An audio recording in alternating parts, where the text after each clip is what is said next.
नमस्कार सांग मैंने जय श्री जगन्नाथ। आज आसतु जाना लिंब पत्र भली निराट पिता सत्य कथा। यदि जड़े अजणा व्यक्ति जड़े महिला प्रशंसा करे तेबे महिला जनक खुशी होगा उचित नुहे बरम सतर्क रहिबा उचित।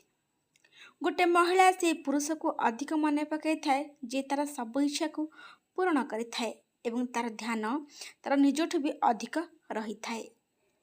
घरोई झगड़ा निजको अपमान एवं घरे घटिथिबा घटना भली कौन से व्यक्तिगत कथा केबे भी काहाकू कहिबा उचित नुहे। जो परिवार रे पति और पत्नीकर भल पड़ी थाए एवं से माने भलरे हसखुशी रही थांती परिवार सदस्य माने एही जिंस पई सबठार अधिक ईर्ष्या करती। सब परिवार नुहे किछि परिवार एमिति अछंती जो माने कि स्वामी स्त्री भल रहिले परिवार लोकंकर टिके हजम हुएनी। गूगल पूरा दुनिया रे रास्ता देखई थाए किंतु मनुष्य बनिबार रास्ता केवल धर्म देखई थाए। काहाकू दुर्बल बोली भाबंतु नहीं आज्ञा, कहीं 5 टंकार कलम 5 कोटी टंकार चेक लेखा पई काम रे आसी थाए। सेति लगी काहाकू छोट बोली केबी भी भाबंतु नहीं। से नारीर चरण छुईबा योग्य होई थाए जे पुरुषर पैसा अपेक्षा प्रेम को ही चाही थाए। से महिलार प्रेम सबले सत्य होई थाए जार पिठी उपरे दायित्व रही थाए। से महिलार प्रेम सत्य होई थाए। आखिरे कोटा पादरे कंठा एवं आखि अंध करने अपेक्षा हृदय लुचि रही छलना अधिक विपज्जनक। सतरे सांग माने मन भितर लुचि रही छलना बहुत विपज्जनक। मार काम पत्नी करि परिबो किंतु पत्नीर काम माँ करि परिबो नाही। सेथिपाई पुरुष को जीवन थिबा जाए निज पत्नीर सम्मान करबा कथा। जो लोक माने जड़े महिला को जोतार अग्रभागे रखा भावती जो लोक माने जड़े महिला को जोतार अग्रभागे रखा भावती जितेबाला जड़े महिला से कोल को आसे से तलिबा चाहती। जो माने अन्य मानकु एकाठी रहिबा को प्रलोभन देई मिछरे भल पाती सेमानकु परमेश्वर मध्य क्षमा करते नहीं। सेथिलागि काहाकू मिथ्या प्रतिश्रुति दियंतु नहीं। प्रत्येक महिला को विवाह करिया पई एही भली पुरुष बाछुआ उचित जीए तांको स्त्रीर सम्मान पई छिड़ा होई पारुथिबो, नाइ कि एमिति पुरुष होइथिबो जे चुपचाप साथरे छिड़ा होई स्त्रीर अपमान हेउथिबा देखुथिबो। सेही भली पुरुष को केबे हेले बाछंतु नाही। जो महिला माने निज शरीर विक्रय करती से मानकु बेश्या कहा जाए एवं जो पुरुष माने सेगुडी को किणती सेमानकर मध्य किछि ना रहिबा आवश्यक। सेमानकर मध्य किछि नाम रहिबा आवश्यक। गोटे नारी सबुले काहेकि सबुले बदनाम हबो, पुरुष भी सेतिकी भागीदार से जिनस रे। समुद्रर कूल केबे मिले नाही, अतीत समय आ केबे मिले नाही। डेई पड़ नाही बंधु, प्रेमर सुआंगरे थरे फसीगले काहारी सहारा मिले नहीं। सेथिले कि देखि चाहिकी पाद पकांतु। पिता सत्य कथा केवल से व्यक्ति को जे निज पिता माता को भूल बाटरे बुलाई से तांको साथी को भूल बाटरे भी बुलाई पारिबो। पिता सत्य कथा पुओटी केवल तार खराब समय झीटी सहित रही थाए। जेतेबेले तार भल समय आसे ना से बापा माँ को भी मिस करने को लगे सेतेबेले से झीटीर कथा से भूली जाए। ए कथा टिके कटु लागिबो किंतु सत्य कथा। जो पुरुष निज स्त्री कथा शुणे नहीं अन्य मानक निर्देश अनुसार काम करे एवं अन्य मानक ऊपर निर्भर करे निज स्त्री को असम्मान करे से घरे कहार हुएनी किंबा बाहर मध्य होई न थाए।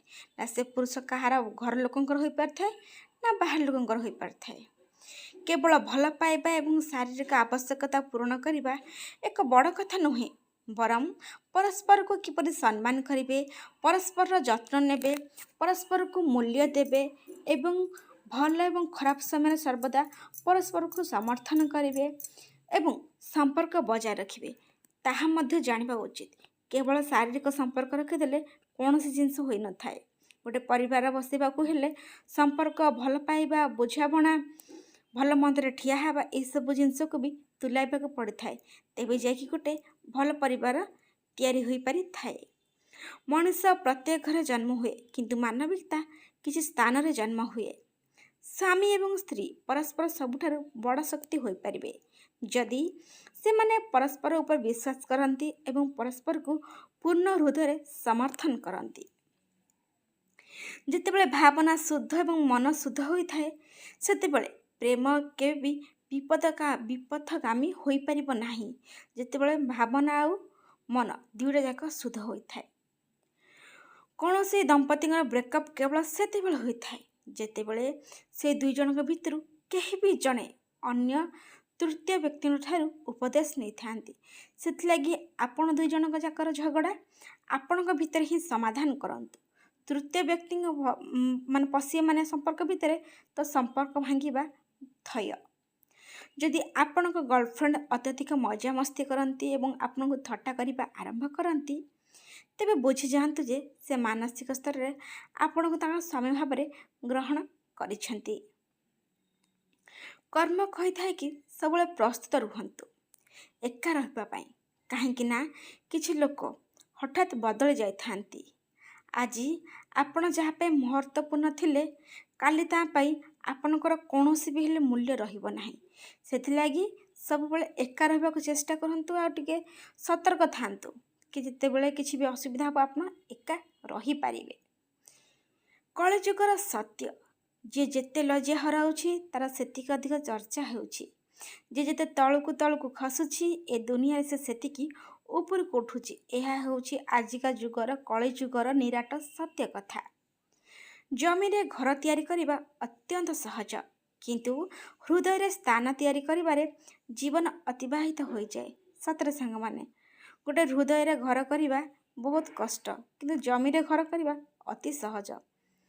ଯେମିତି ଲେମ୍ବୁର କିଛି ବୁନ୍ଦା କ୍ଷୀର ଏବଂ ପାଣିକୁ ଅଲଗା ଅଲଗା କରିଦିଏ, ଠିକ୍ ସେହିଭଳି କିଛି ପଇସାର ଗର୍ବ ପିତା ପୁତ୍ର, ଭାଇ ଭଉଣୀ ଏବଂ ଭାଇ ଭାଇ ସମ୍ପର୍କକୁ ମଧ୍ୟ ଅଲଗା କରିଦେଇଥାଏ।